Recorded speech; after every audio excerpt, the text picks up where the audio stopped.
안녕하세요. 결혼한 지 6년 차. 이제 어린이집 다니기 시작한 남자아이를 키우고 있는 30대 주부예요. 그동안 어디다 말도 못하고 소갈이만 하다가 이제 상황이 어느 정도 정리가 돼서 이렇게 이야기를 해보러 왔습니다. 근 6개월 동안 신우 때문에 마음고생이 이만저만이 아니었거든요. 저도 그렇고 남편도 그렇고 가진 거 없는 흙수저끼리 만나서 그래도 어떻게 한번 잘 살아보겠다고 허리띠 졸라매고 죽기 살기로 악착같이 지내서 이제 좀 숨통이 트이나 했는데 다른 사람도 아니고 가족들이 이렇게 힘들게 할 줄은 생각도 못했답니다. 그리고 요새 다른 집들도 그렇게 자식들을 차별하나요? 저도 위로 오빠가 하나 있긴 한데 성별이나 순서와 관계없이 저희 친정부모님은 뭐든지 똑같이 해주셨거든요. 아무튼 신우는 말할 것도 없고 시부모님한테도 서운하고 야속한 마음이 너무 커서 당분간은 못 보고 지낼 것 같습니다. 남편하고는 지인의 소개로 만나긴 했지만 이미 같은 직장에서 오며 가며 얼굴 정도는 익힌 사이였기에 아주 어색하지는 않았어요. 나중에 알게 된 일이지만 남편이 저에게 먼저 호감을 느꼈는데 남편도 성격이 워낙에 낯을 가리거든요. 그래서 먼저 말을 못 걸고 주변 사람들에게 물어물어 자리를 만들었다고 하대요. 아무튼 남편은 첫 만남에서부터 저에게 적극적으로 다가왔고 그런 남편이 저도 싫지 않았습니다. 그래서 얼마 지나지 않아 금세 사귀는 사이로 발전했지요. 저희는 1년 반 정도를 만났는데 이렇다 할 큰 사건 사고 없이 무난한 연애였습니다. 그래서 결혼을 하더라도 서로랑 하는 게 당연하다고 생각하게 되었고요. 저희 친정이나 시댁이나 조건은 비슷비슷했어요. 완벽하진 않지만 그럭저럭 노후 준비는 되어 계신 양가 부모님들이며 위로 결혼한 남매가 있는 것까지. 그래서 양가 부모님들끼리도 대화가 잘 통하는 눈치였고 덕분에 식장에 들어가기까지 별 잡음도 없었던 것 같아요. 하지만 식을 올리고 서로가 서로의 삶을 좀 더 가까이 들여다보게 되자 조금씩 잡음이 나오기 시작하더라고요. 특히나 남편과 제가 집을 사는 과정에 있어서는 여러 가지로 마음 상할 일이 많았네요. 일단 결혼 당시 시댁에서는 도움을 전혀 받지 못했고 친정에서도 3천을 받은 게 전부예요. 하지만 남편이나 저나 결혼 전부터 이렇게 될 거라는 걸 어느 정도 알고 있었고 서로에게 미리 이해를 구했기에 그 부분에선 크게 불만 같은 건 없었습니다. 하지만 저는 꼭 집을 사고 싶었어요. 그것도 빠른 시일 내에 말이지요. 집이 있어야 비로소 안정된 가정을 꾸릴 수 있을 것 같았달까요. 그래서 결혼하고 한 2년 동안은 오로지 집을 사겠다는 목표를 두고 정말 알뜰살뜰하게 살았습니다. 점심은 무조건 구내식당, 아니면 도시락으로 해결했고 저녁에 둘이 나가서 어디 오붓한 레스토랑에서 외식 한번 해본 적이 없어요. 2년 동안 산 옷이라곤 혹독한 겨울을 나기 위해 어쩔 수 없이 남편과 제가 입을 패딩 하나씩을 산 게 전부였고 서로의 생일은 진심이 담긴 편지 한 통을 써주는 걸로 축하를 대신했지요. 경조사비는 어차피 돌고 도는 돈이라고 생각해서 뒤에서 말 나오지 않을 정도로 챙겼지만 그걸 제외하고는 정말 인색하다 싶을 만큼 짠순이 짠돌이처럼 살았답니다. 다시 그때로 돌아가서 그렇게 살 수 있겠냐고 물으면 솔직히 못할 것 같아요. 그리고 이렇게 사는 저희를 보는 양가의 시각은 너무나도 달랐습니다. 일단 친정부모님은 많이 속상해하셨어요. 없는 살림에 그래도 예뻐라 하며 나름대로 곱게 키운 딸이 시집을 가더니 억척스럽게 변한 것 같다며 마음 아파하셨지요. 남편도 그런 친정부모님의 반응에 죄송스러워하며 동시에 괜히 자기 때문에 제가 고생하는 것 같다며 무척 미안해했는데 정작 저는 그렇게 힘들다는 생각을 못했던 것 같아요. 집을 사겠다는 목표가 조금씩 가까워지는 게 느껴졌으니까요. 그리고 친정부모님도 안쓰러워는 하셨지만 결국 저를 이해하고 응원을 해주셨습니다. 크게 금전적으로 도움을 주신 건 아니어도 쌀이나 김치 같은 것도 챙겨주시고 가끔 저희를 데리고 외식도 가주시고 시집간 딸이 친정부모님에게 신세를 진다는 사실이 민망하기도 했지만 그게 저희 친정부모님이 저희를 응원해주시는 방법이라 믿으며 힘을 낼 수 있었네요. 하지만 시댁에서는 안타까워하거나 응원해주는 상황이 아니었어요. 오히려 저와 저희 남편을 왜 그러고 사냐면서 무시했지요. 궁상맞게 그러고 사냐면서 그러면 사람들이 뒤에서 욕한다 흉본다 할 건 하고 살아야지. 물론 시댁 식구들 말이 완전히 틀렸다곤 생각하지 않아요. 분명히 그렇게 이러쿵저러쿵 씹어대는 사람들도 있었겠지요. 하지만 제가 확신했던 건 그런 사람들이 저희 부부의 인생을 책임져 주진 않는다는 거였어요. 그래서 아무리 시부모님이 짜증을 내시고 신우가 빈정거려도 웃고 넘길 수 있었습니다. 오히려 휴가 때마다 해외로 나가고 뭐 10만원짜리 뷔페를 갔네, 12개월 할부로 명품백을 샀네 하는 신우가 신기하게 느껴졌달까요. 말이 나와서 말이지만 제가 남의 집 사정을 말하는 게 그렇긴 한데 저희 신우는 전업주부였고 심해부는 외벌이를 하고 있었거든요. 그렇다고 사업을 하는 것도 아니고 그냥 중견기업에 다니는 평범한 직장인으로요. 그래서 심해부 혼자 벌어서 어떻게 저게 다 감당이 될까 궁금하기도 했어요. 아무튼 마침내 목표한 시기보다는 조금 늦어졌지만 그래도 3년 만에 저희 명의로 된 30평대 아파트를 사게 되었습니다. 비록 대출도 많이 받았지만 얼마나 기쁘던지. 회사에서도 멀지 않고 무엇보다 어린이집부터 시작해서 중학교까지 이미 다 있는 동네라서 이제 앞으로 애만 낳아서 잘 키우면 만사형통이겠구나 싶었지요. 그리고 이사를 하고 얼마 지나지 않아 저는 제가 임신을 했다는 걸 알게 되었습니다. 이제는 좋은 일만 생기는구나 싶어서 정말 매일 어디다 자랑이라도 하고 싶은 기분이었달까요. 그런데 저희의 행복이 누군가에겐 가정불화의 씨앗이 되었던 모양입니다. 하루는 어머님이 저희 부부를 부르셔서는 너무 그렇게 즐거워하는 티를 내지 말라는 이해할 수 없는 잔소리를 하셨거든요. 그리고 알고 보니 신우가 그렇게 저희를 부러워했답니다. 신우는 저희보다 5년이나 먼저 결혼을 했는데 여전히 월세와 전세를 전전하는 중이었거든요. 그리고 막말로 그게 저희 부부의 잘못도 아닌데 저희 부부가 왜 그런 신우의 눈치를 봐야 하는지 이해할 수가 없었네요. 하지만 이유가 어찌됐건 힘들다는 사람 속을 긁어서 뭐 좋을 게 있겠나 싶었습니다. 그래서 어머님 말씀대로 이후로 신우네와 만날 때면 최대한 말수를 아끼고 말 그대로 즐거운 티를 내지 않으려고 했어요. 심지어 신우 기분이 너무 안 좋아 보일 때면 제가 남편과 다퉜다는 식으로 거짓말을 하기도 했는데 그러면 저를 위로해주는 척을 하면서 얼마나 좋아하는지 그게 눈에 보이더라니까요.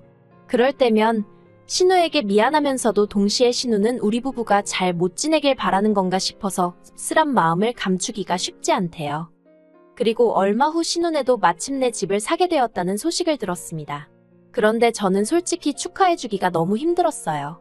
왜냐하면 알고 보니 어머님 아버님이 어떻게 보면 두 분의 유일한 노후라고 볼 수 있는 살고 계신 아파트를 담보로 대출을 받아 신우네가 집 사는데 보태주셨다는 이야기를 들었으니까요.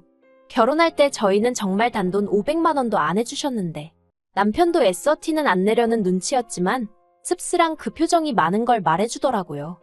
그래도 언제까지 그 생각만 하면서 살 수는 없잖아요. 그래서 이내 잊어버릴 건 잊고 살자 그렇게 생각하고 저희는 저희대로 늘 그랬듯이 열심히 살았지요. 그런데 작년에 정말 어이없는 이야기를 듣게 되었습니다. 신우도 어머님도 아닌 심해부의 입을 통해서 말이에요. 남편하고 심해부는 그렇게 친하지도 멀지도 않은 사이입니다.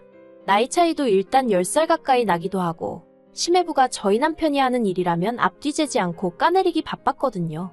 처음엔 그런 심해부가 이해가 안 돼서 얼마나 얄미웠는지 몰라요. 그런데 언젠가 심해부가 술에 잔뜩 취해서는 저희 남편더러 그러더랍니다. 신우가 부부싸움 할 때마다 심해부랑 저희 남편이랑 그렇게 비교를 하더래요.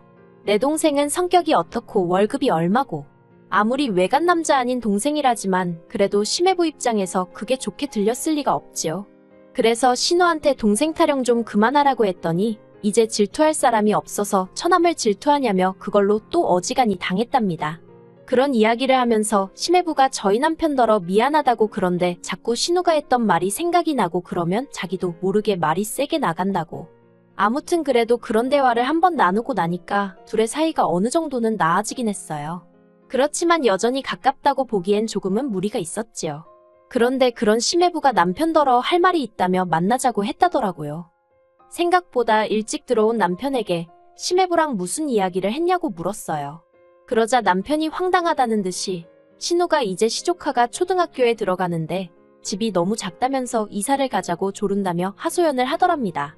모아놓은 돈도 없는데 무조건 이사를 가자고 그런다고 죽겠다면서 아주 앓는 소리 죽는 소리를 해댄 모양이 돼요. 그래서 제가 남편더러 뭐라고 했냐니까 뭐라고 하나마나 해줄 말이 있어야 말이지. 그러면서 그냥 힘내라고 했다고 그러대요. 그래서 제가 행여나 이런저런 조언 같은 건 하지 말라고 이러나 저러나 어차피 좋은 소리는 못 들을 거라고 했더니 자기도 잘 안다면서 신경 쓰지 말라더군요. 그런데 그렇게 상황이 일단락되는 줄로만 알았는데 그 일이 있고 한 달쯤 지나서 시부모님이 저희 부부를 호출하셨습니다. 같이 밥이나 한 끼 하자면서 말이에요. 그런 일은 종종 있었기 때문에 알겠다 하고 별 생각 없이 시댁에 내려갔습니다. 그런데 그곳엔 신우와 심해부도 와 있었어요. 신우네 식구들도 부른다는 이야기는 없었기에 잠깐 당황했지만 어머님 아버님 입장에선 그쪽도 자식이니 한 번에 겸사겸사 보고 싶으셨을 수도 있겠다 싶어서 그러려니 했는데 이런저런 이야기를 나누며 밥을 먹고 있는데 어머님이 저더러 애도 아직 어린데 집이 너무 큰 거 아니냐는 말씀을 하셨습니다. 애가 없을 때 이미 계약한 집인데 좀 뜬금없다 싶었지만 애도 금방 클 거고 30평대가 그렇게 크지는 않아요 라고 대답했지요. 그런데 어머님은 뭔가 못마땅한 표정을 지으시더니 이내 그러지 말고 네 신우네랑 집을 한 2년 정도만 바꿔 살면 어떻겠냐 하셨습니다. 저는 순간 뭘 잘못 들었나 싶어서 제 귀를 의심했어요. 그래서 제가 뭐라고 반문을 하려는데 이미 벌써 남편이 그게 무슨 소리냐며 언성을 살짝 높이대요. 그래서 제가 상밑으로 남편 손을 꼭 잡으며 화내지 말라는 신호를 보냈습니다. 하지만 남편은 이미 조금씩 부들부들 떨고 있더라고요. 그런데 그런 사정을 눈치를 못 챈 건지 어머님과 신우가 번갈아가며 계속해서 자기들 집은 작아서 못 살겠는데 애는 이제 초등학교에 간다고. 요새 초등학생들은 친구 사귈 때 서로 무슨 아파트 사는지 몇 평에 사는지도 물어본다더라면서 그러지 말고 일단 한 2년만 바꿔 살아달랍니다. 적어도 시조카가 괜찮은 친구들을 좀 사귈 때까지만 어떻게 좀 안 되겠냐고요. 사실 신우네가 사는 아파트랑 저희 아파트가 차이가 좀 나기는 해요. 특히나 저희 아파트는 원래도 괜찮은 동네였는데 호재가 2개나 터지면서 집값이 많이 올랐지요. 반면에 신우네는 돈 때문인지 왜인지 아무튼 별 기대가 되지는 않는 아파트를 샀어요.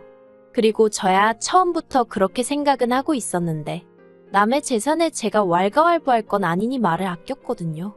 그런데 집을 사고 나서야 저희 집 오르는 거랑 자기들 집 오르는 게 속도도 다르고 금액도 다르니 성질이 났던 모양입니다. 그걸로도 심해부를 어지간히 잡들이를 한 모양이래요. 심해부도 불쌍한 게 집 사는데 자기 의견은 하나도 안 들어갔다고 했거든요. 아무튼 그런 와중에 저희 부부더러 집을 바꿔 살라니 저희 입에서 좋은 소리가 나갈 수가 없었지요. 특히나 남편은 그간에 쌓인 앙금이 다 터져나오듯이 소리를 지르기 시작했습니다. 결혼하고 나서 처갓집 볼 면목도 없이 10원 한 푼 도와준 적 없으면서 이제 와서 무슨 집을 바꿔 살라는 거냐고, 그게 말처럼 쉬운 일이냐고요. 그러자 신우가 명의를 바꾸자는 것도 아니고 당분간 바꿔 살아보자는 건데 너무하답니다. 남편이 그러다 누나가 안 나가고 버티면 그걸 내가 무슨 수로 상대하냐 싫다고 맞받아쳤어요. 솔직히 맞는 말이잖아요. 비밀번호를 바꾸고 어쩌고 방법이야 있겠지만 애시당초 왜 저희가 그런 불평과 어려움을 겪어야 하나요? 저도 남편 옆에서 거들고 싶고 따지고 들고 싶었지만 꾹 눌러 참고 있었습니다. 그런데 그때 신우가 저더러 아주 너 때문에 내 동생이 돈에 환장을 했다고 전에는 지 부모 말이고 지 누나 말이면 껌뻑 죽던 앤데 제가 남편을 다 버려놨답니다. 그리고 신우 입에서 그 말이 나오기가 무섭게 남편이 신우 뺨을 때렸어요. 신우가 벌개진 볼을 부여잡고는 벙쪄서는 남편을 노려보더니 미쳤냐고 악을 쓰기 시작했습니다. 어머님 아버님도 남편더러 후레자식이냐고 어디 지 누나한테 손을 대냐고 소리를 지르셨지요. 웃긴 건 심해부는 그런 와중에 가만히 있더라고요. 남편은 그런 시댁 식구들을 향해서 해준 거 없이 바라는 거 지겹지도 않냐며 저를 만나서 그나마 이만큼 해놓고 살게 되었지. 아니었으면 자기야말로 평생 어머님 아버님 생활비나 대주고 신우한테 뒤통수나 맞으며 살지 않았겠냐고 고래고래 소리를 질렀습니다. 그리고는 2번 다시 안 보고 살아도 된다면서 연락하지 말라고 그러더군요. 그러자 신우가 저희 남편더러 어떻게 피 한 방울 안 섞인 여자 때문에 혈육을 벌이냐고 울더라고요. 그까짓 집 좀 바꿔 살자고 했다고 이런다면서. 그런데 신우가 끝까지 잘못 생각한 게 집이 문제가 아니었던 거예요. 정말 문제는 어머님 아버님이 자식들을 놓고 또 차별을 보여주셨다는 거지요. 이후로도 계속 시부모님은 일방적으로 저희에게 연락을 해오셨습니다. 가족한테 그렇게 상처를 줘놓고 2다리 뻗고 잠이 오냐? 네 누나가 불쌍하지도 않냐? 심지어 신우는 결국 심해부랑 이혼까지 하게 되었나 봐요. 심해부가 그날 어머님이랑 신우가 억지 쓰는 걸 보면서 그나마 애엄마라 참고 살았는데 이제 정말 있는 정 없는 정 다 떨어졌다며 이혼하자고 했다대요. 그리고 황당한 건 시부모님이 이제 혼자 된 신우 생활비를 저희더러 보태주랍니다. 저희 때문에 이렇게 된 거니까 진심으로 사죄하는 마음으로 그렇게 해주라나요. 그러니 남편이 눈이 안 돌아가겠어요? 결국 남편은 시댁 식구 모두를 연락처에서 차단했습니다. 뿐만 아니라 저더러 이사 가자고 부동산에 아파트 내놓으라 하대요. 그래서 일단은 알겠다고 했는데 솔직히 저는 지금 이 아파트가 좋아서 마음이 복잡하네요. 그래도 남편이 이제 믿고 의지하고 기댈 곳은 저 하나뿐일 테니 남편 마음 편한 쪽으로 해주려고요. 아무튼 사람이 욕심이 크면 화를 입는다더니 정말 옛말 틀린 거 하나 없는 것 같아요.